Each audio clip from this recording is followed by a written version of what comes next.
Hello everyone, welcome back to the Steve Thomas Show. Our first story tonight concerns millions of Americans who are contractors or working side hustles. The newest rule is called Fair Labor Standards Act Worker Classification Rule, and it will be enforced by the Department of Labor. Millions of Americans are struggling, working side hustles, self-contracting, getting different types of gigs, freelancing. It's going to affect all of those people, or a majority at least. The Department of Labor says that they're going to be evaluating this on a case-by-case basis, and they're going to look at the totality of the circumstances. Actually, what it's called is the totality of the circumstances analysis. The new rule took effect March 11th, 2024, so it was just here recently. I heard about it when it was first proposed by the Biden administration. I didn't realize it until just recently that this is something that has already taken effect.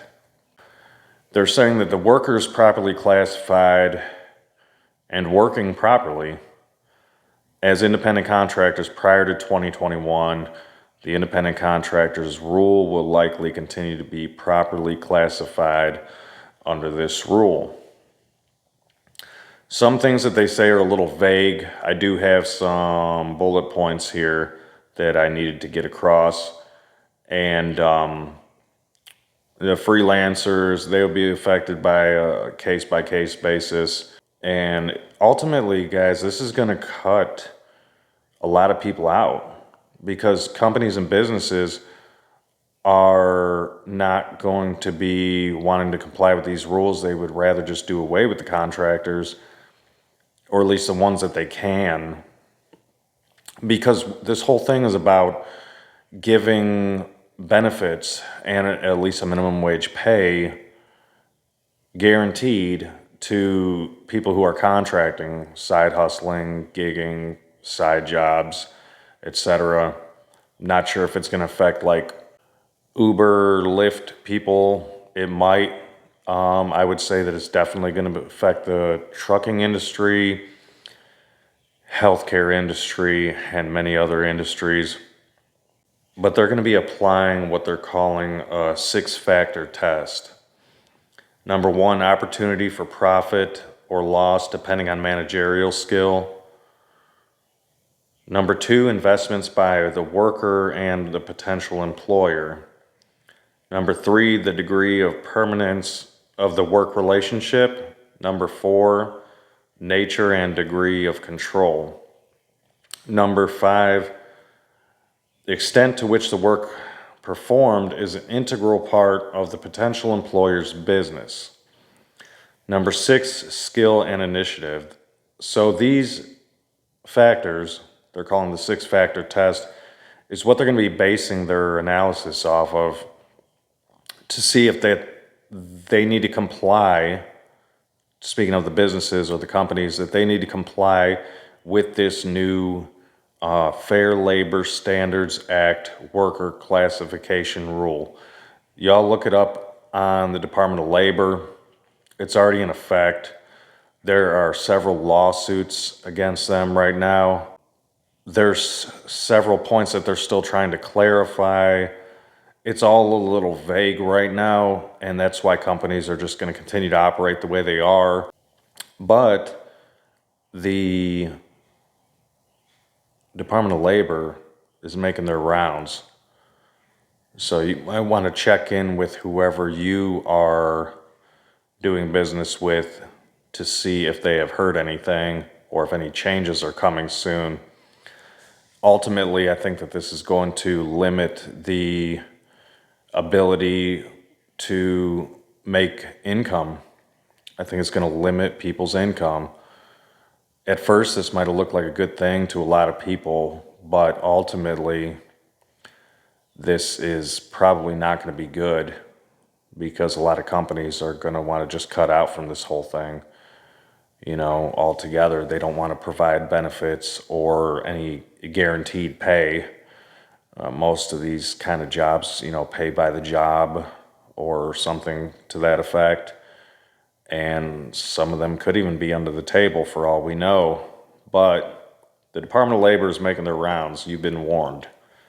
Check it out on the Department of Labor website. There are more in the details. There is going to be a lot of litigation on this, and we don't know what might come out of the other end of the funnel, and a lot of it's going on right now. So hopefully it won't affect you, but it just might. It's something to definitely stay on top of. You know, there is something in the law about the government being able to regulate your amount of income, and I think potentially that could be one of the lawsuits coming up as well, because this is through the government. This was the Biden administration that sent this on its way down the line, and it landed and it's taken effect. So check into your industry, check into other industries that you might be considering getting into, and see how this might affect you. Moving on to our second and final story tonight, Department of Homeland Security Alejandro Mayorkas got impeached by the House, and now his impeachment has moved to the Senate. Senator John Kennedy from Louisiana, you gotta love him. Go ahead and check this out. Mr. President. Mr. President, with me today is one of my colleagues from the office, Mr. Matt Turner. I want to talk about the woolly mammoth in the room, impeachment. And I want my colleagues to just put aside for a second the legal aspect of this. Just stop thinking for a second about how many lawyers can dance on the head of a pin. And let's just think for a moment what's about to happen over the next 2 days.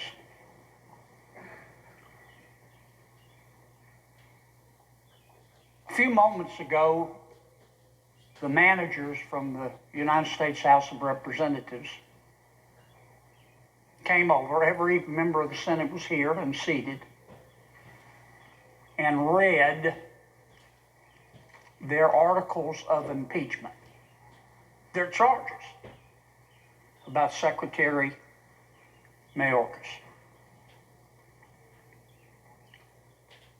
The United States House of Representatives, did you notice I said that?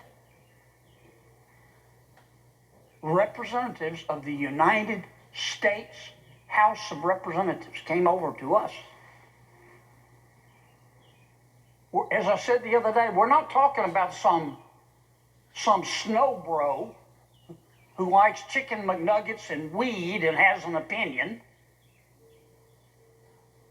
We're not talking about some game boy who's living in his parents' basement and has an opinion. Though both of them are entitled to their opinion. But this is America, because this is America. We're talking about the United States House of Representatives. For months, they investigated the open, bleeding wound that is the southern border, and why it is open and why it is bleeding. And after investigating it, not for days, not for weeks, for months, the United States House of Representatives voted 2 articles, 2 charges in an impeachment of Secretary Mayorkas. And those are serious charges. They're as serious as 4 heart attacks and a stroke.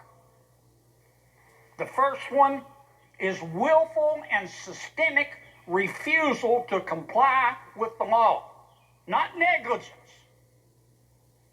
Willful and systemic refusal to comply with the law. The second charge is breach of the public trust. Breach of the public trust. Serious, serious charges. Now, this doesn't happen every day or every week or every month or even every year around here. Our country's almost 250 years old. This has only happened 22 times.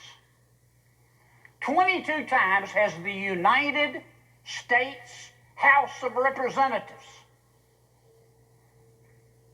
impeached a public official. And every single time, check it, go Google it. Every single time,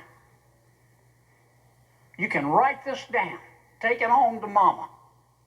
Every single time, except when the public official has quit, the United States Senate has done its job through thick and thin. Whether the Democrats were in the majority or the Republicans were in the majority. Didn't matter who the president was. We did our job because we respect the institution of the Constitution. We respect the three branches of government. We respect the United States House of Representatives. We respect them enough to do our job. We held a trial every single time, except when the public official quit.